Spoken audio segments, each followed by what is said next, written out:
Hey there, it's Kathy. I'm sitting in the shade of one of the haylage bales we just made. Jason's bringing up the last few. We're going to show you how a bale wrapper works. We rented this one. It works really nice. So we'll show you what we got shaking.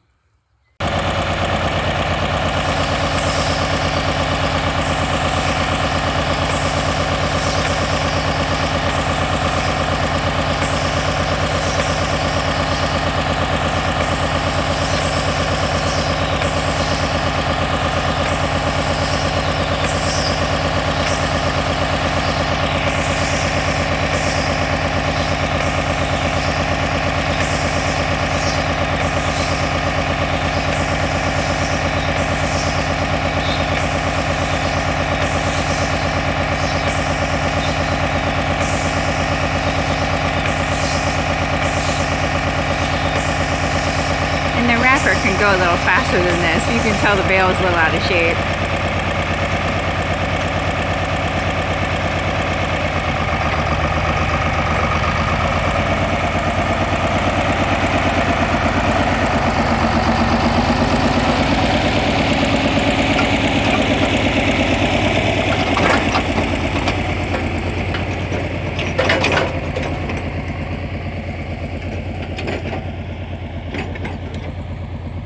And there's the rest of the field and the bales to do.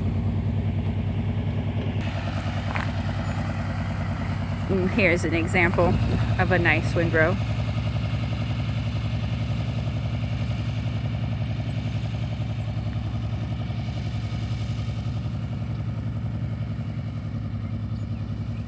It's a nice change of pace from the past few years for haymaking. The past few years we've had some rough weather, but this week's turning out perfect.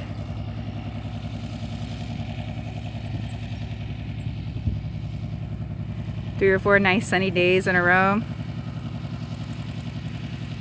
I see a lot of hay down in the area. It's looking like we're gonna get some nice hay this year. And then Jason is, let's see if I can get him up. There he is. He's taking the bale partially wrapped up to where we're gonna set them along the driveway. Because once these plop down, you don't move them. Because you can tear the plastic and then you lose the seal.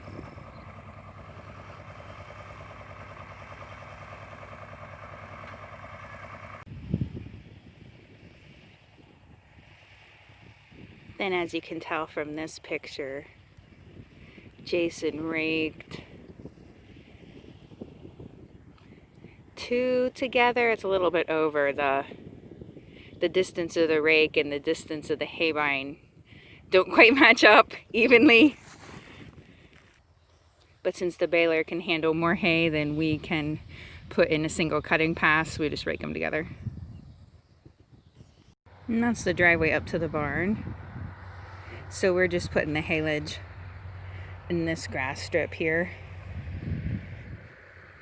So it'll be easy to get to in the winter, but not disrupting any more hay or grass growth. I mean, this will grow, but more like a lawn. And then here's the four we have done so far. And the one that's crooked's a little out of shape. You can see it bulges out on this side here. So instead of rolling to the flat, it just kind of plopped off and stayed on its side.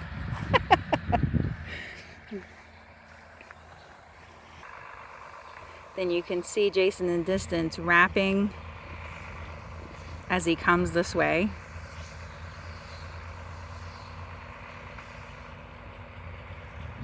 And he just partially wraps it, which it seems to make it more secure.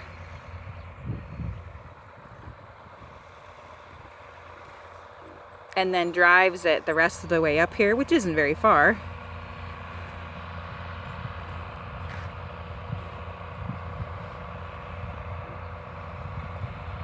Then when he gets up here beside these, he'll finish up the wrapping and plop it off in line with everybody else.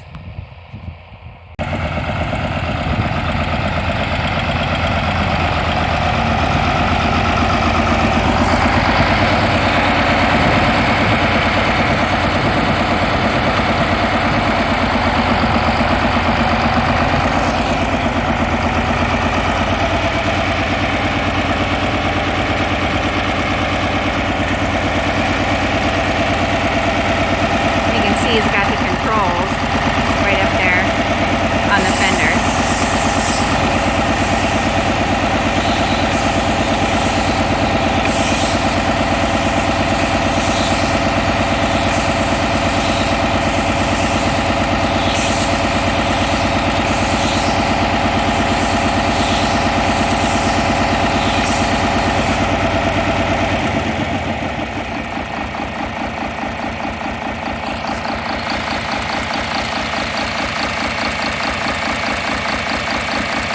Must have been something poking through the plastic, which will just keep poking.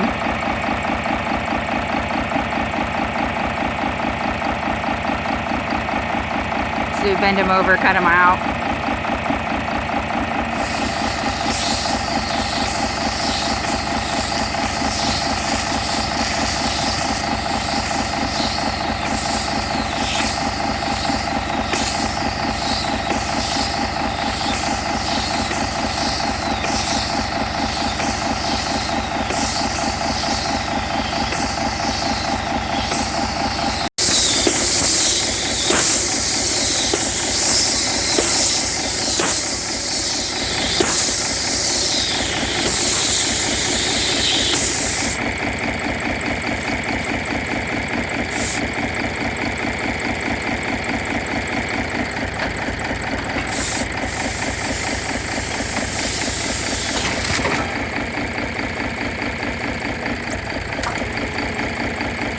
That's so handy. Cuts the plastic itself, starts the plastic itself.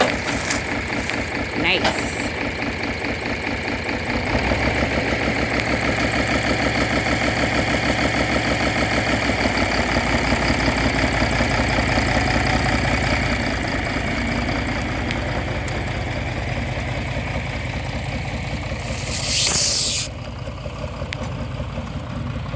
And it's good to go for another one.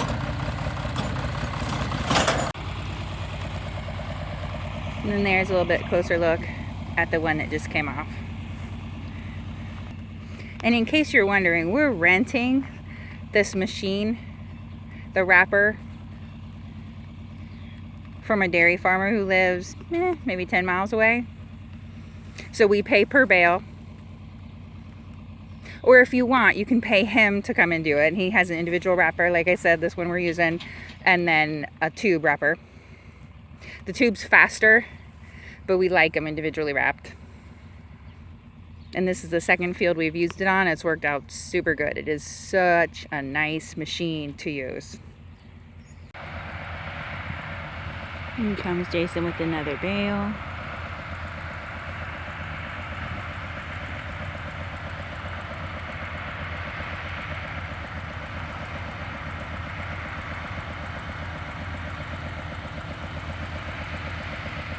And you can see Jim still finishing up baling. And we're already wrapping. Super important. We messed that up last year. Did all the baling first and then did the wrapping. Don't do that. Wrap as fast as you can.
sets and heads off for another one. And then we've had a few issues like that. He'll probably just grab that up and rewrap. And a few of them have something poking through.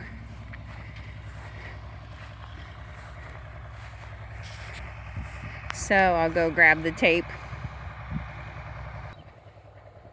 And in case you're wondering, that's the plastic. Then there's the line of done bales. There's a total of 28. Jason's out getting one that's pretty wonky out there yet. And they're not all perfect. There's a few out of shape here, but for the most part, looks great. Went really good. This should make some lovely, lovely haylage for this winter.